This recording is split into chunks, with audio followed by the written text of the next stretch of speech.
No início do século XX, em meio à industrialização vivida por várias civilizações, a Rússia ainda continuava com um modo de vida politicamente e economicamente rudimentar. A era econômica era a base do feudalismo e os czares, dominação dada aos imperadores, governavam o país pelo método do regime absolutista. A transição econômica do país aconteceu de forma rápida e contribuiu para um enorme abalo com a reforma emancipada em 1861, a qual houve o fim da servidão na Rússia. Porém, não contribuiu para que os camponeses saíssem da miséria. E a construção da ferrovia transiberiana, ajudando na instalação do capitalismo devido à entrada de moeda estrangeira. Os centros urbanos tiveram um desenvolvimento industrial com o início da categoria operária e o desenvolvimento da classe média. Enquanto a nobreza queria continuar com o pensamento feudal, os grupos surgidos tinham um pensamento que o entregaria ao mundo capitalizado. Em meio a essa oposição de ideologias e a infelicidade com o atraso do país por parte da população, a Rússia perde um conflito com o Japão, o que corroborou para a insatisfação crescer ainda mais e com isso teve o início do Domingo Sangrento em 1905. O dia marcado pela marcha pacífica realizada até o Palácio do Inverno do czar Nicolau II, reivindicando uma melhoria de vida. Porém, a imagem que o governante passou aos seus súditos foi a imagem de um governante autoritário que autorizou um massacre na praça pública, soltando os cavalos em cima da população. A partir de então, as manifestações foram crescentes, e nesse meio termo, antes de ocorrer a Duma, mais conhecido como Parlamento, foi criado o Soviets, um conselho de trabalhadores que veio para abalar o governo do czar. A imputação desse conselho apenas aumentou os poderes do governante e com isso foi dissolvido. Duas facções surgiram nesse período fracassado da monarquia com o pensamento influenciador de Karl Marx, os mencheviques, que almejavam primeiramente incentivar o capitalismo para que depois houvesse a implantação do socialismo, e os bolcheviques, que possuíam a ideologia contrária ao anterior pensamento, visto que a implantação da Revolução Socialista deve ser imediata. A Primeira Guerra Mundial eclodiu e a Rússia entrou como membro da Tríplice Entente, mas esse conflito agravou ainda mais a situação do país com o aumento da insatisfação e da escassez de alimentos. Como resultado do quadro vivido pelos russos, houve a queda do governo de Nicolau II em 1917. A Revolução de Fevereiro desse mesmo ano surge com o pensamento dos mencheviques, apoiado pelos burgueses, mas a Rússia ainda fazia parte da guerra. A tese de Abril, provínda dos bolcheviques, visava o oposto do que a outra ideologia propunha. Por exemplo, a saída do país do conflito mundial, maior importância aos trabalhadores e uma regulamentação para o abastecimento interno. A partir disso, ocorre a Revolução de Outubro de 1917, resultando na saída do país da guerra. Um novo momento é manifestado no governo da Rússia, o poder ser cedido aos soviets. O presidente era Vladimir Lenin e o encarregado de chefiar negócios estrangeiros seria Leon Trotsky e os internos Joseph Stalin. Mas a oposição, no caso aos mencheviques e os que apoiavam os czares, iniciaram uma guerra civil contra os atuais líderes, mas ocorre a vitória desses. Após esse ocorrido, foi necessária a implantação da NEP, Nova Política Econômica, durando pouco tempo, e envolvendo questões capitalistas junto com socialistas, para que assim não houvesse uma maior crise de abastecimento. Nesse período, o país passa a se chamar União das Repúblicas Socialistas Soviéticas, URSS, virando uma República Soviética Socialista Rússia em 1923. Mas esse governo acaba com a morte de Lenin e pairando uma disputa entre Trotsky e Stalin, a qual o último saiu vencedor. O governo de Stalin fora marcado pelo forte socialismo, visto que acaba com a NEP e implanta os planos quinquenais, uma forma de industrializar e que acabou tendo seus efeitos positivos. A Rússia, com Stalin no poder, passou a ser a terceira potência do mundo, e é claro que gerou um estranhamento, visto que a antiga situação era tomada de analfabetismo e havia muitas pessoas na miséria total.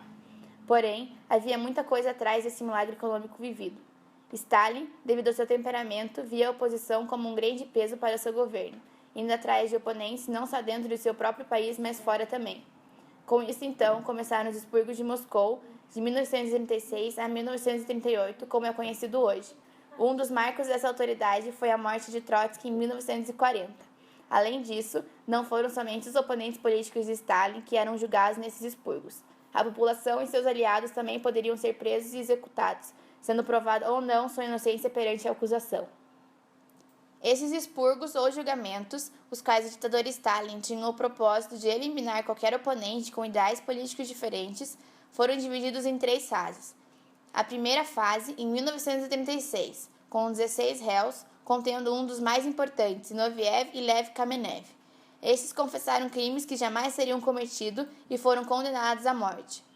A segunda fase do julgamento foi considerada intrigante pelo fato de 13 dos 17 réus forem condenados e julgados à morte. Houve também alguns julgamentos secretos, os quais foram presos vários membros do Exército Vermelho. A terceira e última fase dos processos foram conhecidos como o julgamento dos 21, fase a qual todos os principais líderes foram executados. Os julgamentos como um todo não podem ser entendidos de forma concreta, visto que eram realizados de portas fechadas e as decisões já eram previamente decididas. Eram como teatros e não havia nenhuma investigação prévia ou algum tipo de prova concreta. Testemunhas e réus eram induzidas a responder de acordo com o futuro resultado da sentença. Expurgo foi uma época de perseguição aos inimigos políticos e, diferente de Hitler, Stalin queria um extermínio de classes, não de uma nacionalidade inteira. Esses processos ficaram famosos pelas confissões arrancadas dos réus a qualquer custo. Teve vários nomes do Partido Bolchevique, como Lev Kamenev, Grigori Zinoviev e Leon Trotsky.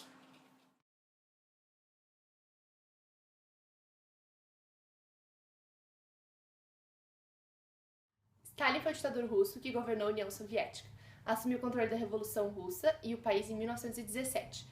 E o partido, assim, se transformou em Partido Comunista. Ele era extremamente rígido contra qualquer tipo de pensamento contrário às suas ideologias. Passou a matar todos que causassem alguma ameaça ao sistema e, por regra, o termo stalinismo era utilizado pelos opositores ao regime de Stalin. Os que apoiavam o ditador diziam-se seguir a doutrina do marxismo-leninismo. Stalin procurou dar mais importância ao desenvolvimento da indústria leve e, em 1936, ordenou o início dos processos de Moscou, que resultam em amplo expurgo nos quadros partidários, criando terror em todo o país.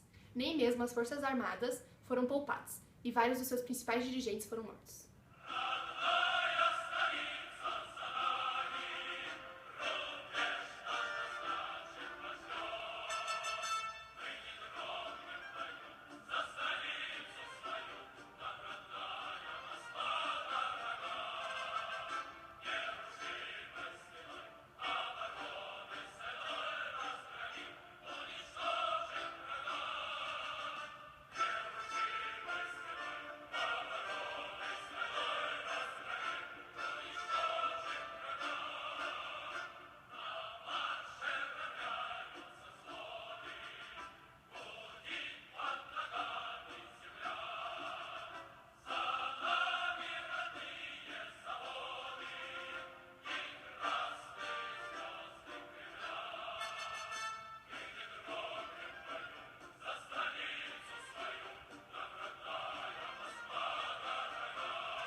Era membro do Comitê Central do Partido Comunista da União Soviética e um dos líderes dos bolcheviques. Há relato que os expurgos começaram a partir de sua morte em 1º de dezembro de 1934, por Kinolov, que foi também executado. Obteve grande participação na Revolução Russa em 1917, lutando a favor do Exército Vermelho. Sendo explícito o seu apoio e lealdade a Joseph Stalin, Kirov foi recompensado sendo nomeado chefe da organização do partido em Leningrado. Há teorias que dizem que Kirov era o principal nome para assumir após a morte de Stalin. Portanto, ele teria prováveis chances de almejar a execução deste, visto que ele introduziu um novo decreto que acelerava consideravelmente o processo de lidar com os detidos e fortaleceu ainda mais os órgãos de impedimento, privando os réus de qualquer defesa ou direito de recorrer. Isso significava que os detidos eram automaticamente considerados culpados e não tinham chances contra o peso da justiça soviética. Resumindo tudo do acontecimento, Nikolai teria assassinado Kirov por ciúmes para servir os interesses dos adversários de Stalin, ou ainda para levar o efeito de uma ordem de Stalin.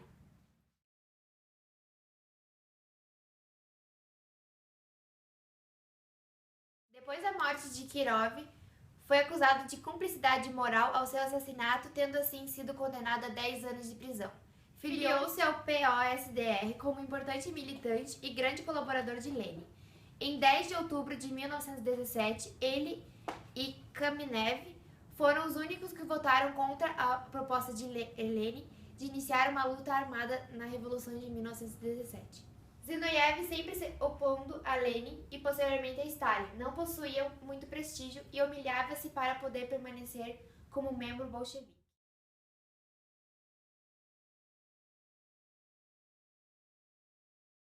Desde seus 18 anos já era envolvido com grupos revolucionários e foi preso pela primeira vez. Em 1923, Trotsky e seu parceiro de partido Stalin entraram em uma grande divergência política relacionada aos rumos da revolução.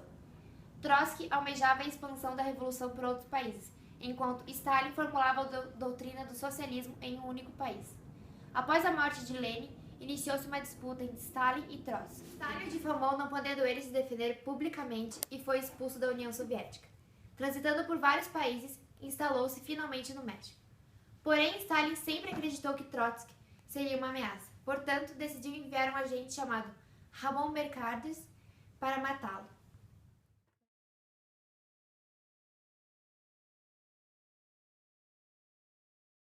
Filha de Leon Trotsky, teve sua morte devido a uma complicação pós-operatória em fevereiro de 1938, podendo ou não ser uma causa natural, ou pelo fato de que, desde sua instalação em Paris, acompanhando seu pai por causa do exílio imposto ao Trotsky, foi vigiado por agentes secretos do Estado. Certo, mas pode ter ocorrido uma intenção de envenenamento, devido ao fato de ele ser um sucessor no movimento trotskista contra o stalinismo.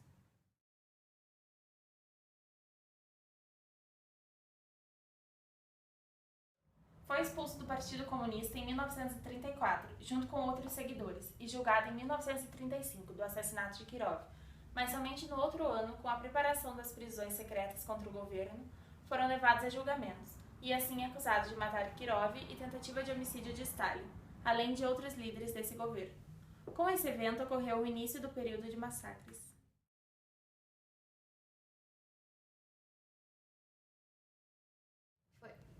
Era comandante do exército soviético de Trotsky, o famoso Exército Vermelho, e sempre estava envolvido com o militarismo, visto que participou de guerras como a Guerra Civil de 1918. Durante visitas à Alemanha, Grã-Bretanha e França, foi acusado de envolvimento com o anti-Stalin, quando marechal da União Soviética, e a partir dessa acusação ocorreu sua prisão, em 1937, também indiciado de espionagem para o nazismo na Alemanha, tendo como fim seu assassinato em sua cela.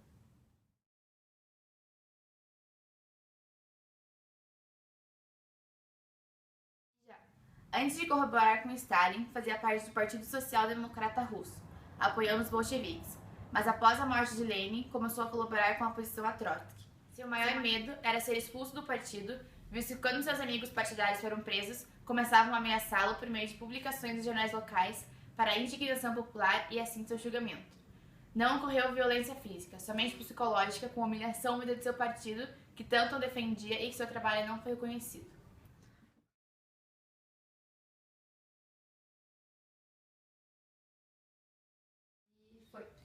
Participou da Revolução de 1905 como membro do Partido Social Democrata Trabalhador Russo e, durante a Primeira Guerra Mundial, participou do acordo entre a Alemanha e os bolcheviques para que Lenin pudesse ter sua saída do país nazista com segurança e a garantia da retirada da Rússia da guerra. Após 10 anos de ser entrado no Partido Bolchevique, foi expulso e foi acusado de traição, assumindo seus crimes perante ameaças.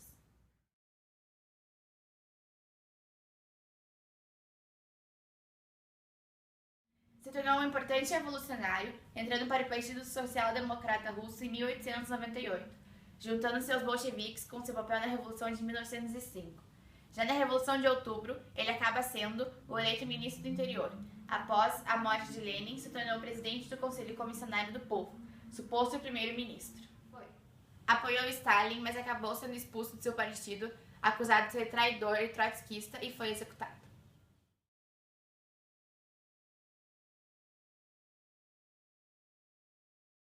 Aderiu aos bolcheviques, mas após a Revolução de 1917, ingressou na Tcheca, a polícia secreta, e assim foi nomeado a chefiar todas as forças políticas.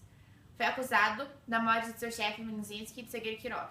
Supervisionou os primeiros expurgos, mas Stalin começou a desconfiar e assim foi acusado de traição, fuzilado em 1936.